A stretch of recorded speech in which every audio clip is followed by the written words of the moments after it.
नमस्कार दोस्तों।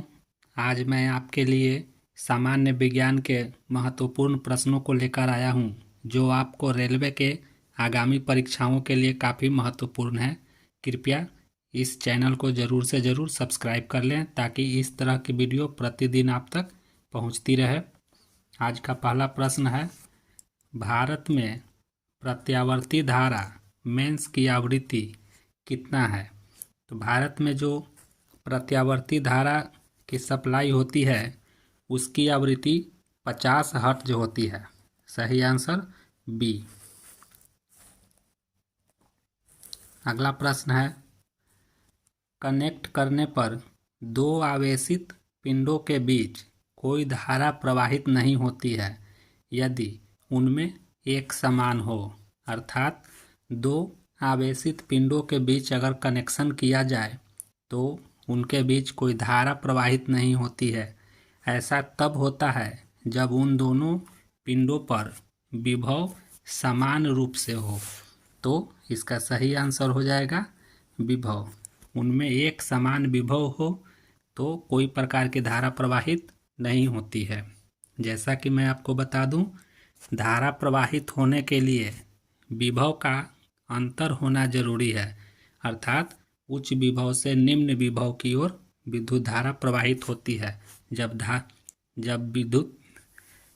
जब आवेशित पिंड समान विभव पर हो तो उनके बीच में किसी प्रकार की धारा प्रवाहित नहीं हो पाती।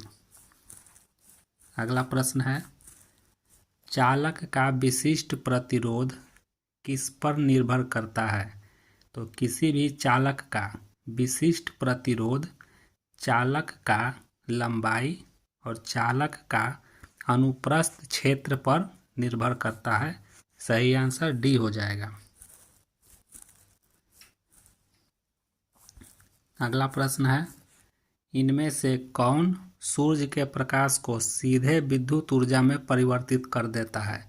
सूर्य के प्रकाश को सीधे विद्युत ऊर्जा में परिवर्तित करने वाले उपकरण को सोलर सेल कहते हैं। सही आंसर बी। अगला प्रश्न है, विद्युत तीव्रता का मात्रक न्यूटन प्रति कूलम्ब होता है। विद्युत तीव्रता को हम लोग विद्युत क्षेत्र की तीव्रता भी कहते हैं। आप ऐसे समझिए, विद्युत क्षेत्र का मात्रक क्या है? विद्युत क्षेत्र का मात्रक न्यूटन प्रति कूलम्ब होता है। अगला प्रश्न है, निम्नलिखित पदार्थों में विद्युत के कौन चालक हैं? 4 ऑप्शन दिए गए हैं। इन चारों में विद्युत के चालक कौन हैं?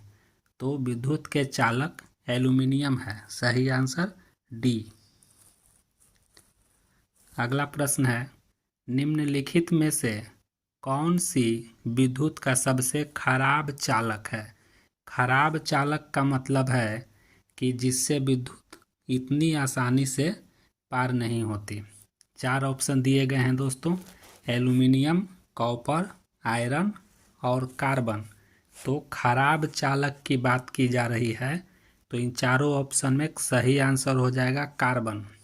कार्बन विद्युत का चालक तो होता है लेकिन उतना अच्छा चालक नहीं होता।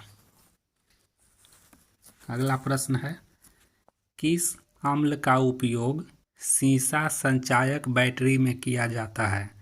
तो सीसा संचायक बैटरी में सल्फ्यूरिक अम्ल का उपयोग किया जाता है।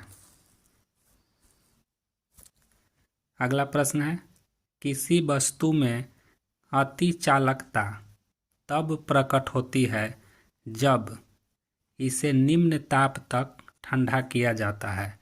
आप ऐसे समझिए, कोई वस्तु अति चालक की तरह व्यवहार करने लगता है कब? तो जब उसे निम्न ताप तक ठंडा किया जाता है तब वह वस्तु अति चालक की तरह व्यवहार करने लगता है। अगला प्रश्न है, विशिष्ट प्रतिरोध का एसआई मात्रक क्या है? विशिष्ट प्रतिरोध का एसआई मात्रक ओम मीटर होता है। आप इसे इम्पोर्टेंट समझकर याद रखेंगे।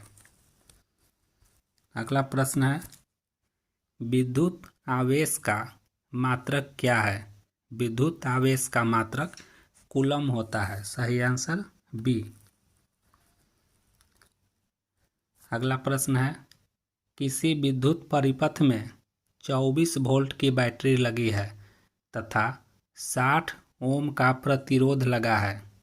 परिपथ में धारा का मान ज्ञात करें। तो ओम के नियम से हम लोग जानते हैं V बराबर IR। यहाँ पे हमें V का मान 24 दिया है, R का मान 60 ओम दिया है, I का मान हमें ज्ञात करना है। तो I बराबर हो जाएगा V बटा R, जो कि 24/60 अर्थात 0.4। सही आंसर बी 0.4 एम्पियर। अगला प्रश्न है, यदि 0.4 प्रतिरोध के वायर कंडक्टर की लंबाई दोगुनी कर दी जाए तो इसका प्रतिरोध क्या होगा? कंडक्टर की लंबाई दोगुनी करने से प्रतिरोध भी दुगना हो जाता है, आप इसे याद रखें। तो प्रतिरोध हो जाएगा दुगना अर्थात 0.8 हो जाएगा। सही आंसर डी।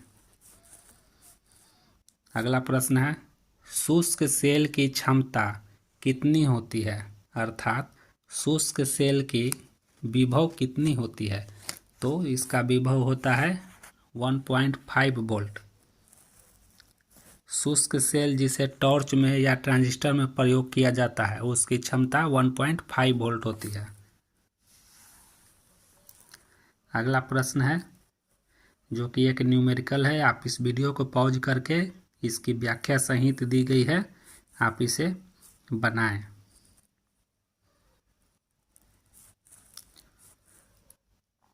अगला प्रश्न है, 3 प्रतिरोध प्रत्येक को 4 ओम का एक त्रिकोण बनाने के लिए जोड़ा गया है।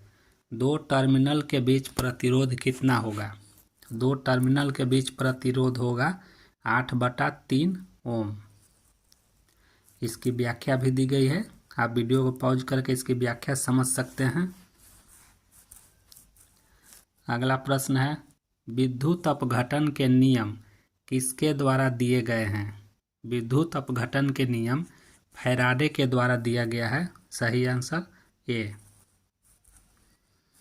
अगला प्रश्न है, एक दिष्ट धारा जनित्र कार्य करता है किस सिद्धांत पर? तो फैराडे के सिद्धांत पर यह कार्य करता है। दिष्ट धारा जनित्र अर्थात डीसी डायनेमो फैराडे के सिद्धांत पर कार्य करता है। अगला प्रश्न है, एक आवेशित खोखले गोले के केंद्र पर विद्युतीय विभव कितना होगा? तो इसका आंसर हो जाएगा 0। आपको बता दें, किसी भी खोखला गोला अगर उसे आवेशित किया जाए तो उस खोखले गोले के केंद्र पर कोई प्रकार का विद्युत विभव नहीं होता है, अर्थात 0 होता है। अगला प्रश्न है, अच्छी प्रतिरोध कुंडलियाँ किसकी होती है? अच्छी प्रतिरोध कुंडलियाँ मैग्नीन की बनी होती है। अगला प्रश्न है, किसी चालक तार का प्रतिरोध तापमान बढ़ने के साथ क्या होता है? तो किसी चालक का प्रतिरोध तापमान के बढ़ने से प्रतिरोध भी बढ़ जाता है। अगला प्रश्न है, निम्नलिखित प्रजातियों में से कौन इलेक्ट्रोफाइल के रूप में कार्य नहीं कर सकती? सही आंसर ए अर्थात HCl। HCl इलेक्ट्रोफाइल के रूप में प्रयोग नहीं किया जा सकता। अगला प्रश्न है, परमाणु विद्युत आवेशित होते हैं, कैसे आवेशित होते हैं? तो आपको बता दें, परमाणु विद्युत उदासीन होते हैं, क्योंकि परमाणु में जितने धन आवेश होते हैं उतने ही ऋण आवेश होते हैं। दोनों समान होने के वजह से परमाणु विद्युत उदासीन होते हैं। अगला प्रश्न है, संचायक बैटरी में कौन सी धातु इस्तेमाल की जाती है? सही आंसर होगा सी सीसा। तो ये था हमारा आज का महत्वपूर्ण वैसा प्रश्न जो रेलवे के विभिन्न परीक्षाओं में पूछे गए हैं। अगर आप इस वीडियो पर नए हैं तो कृपया चैनल को ज़रूर से ज़रूर सब्सक्राइब कर लें।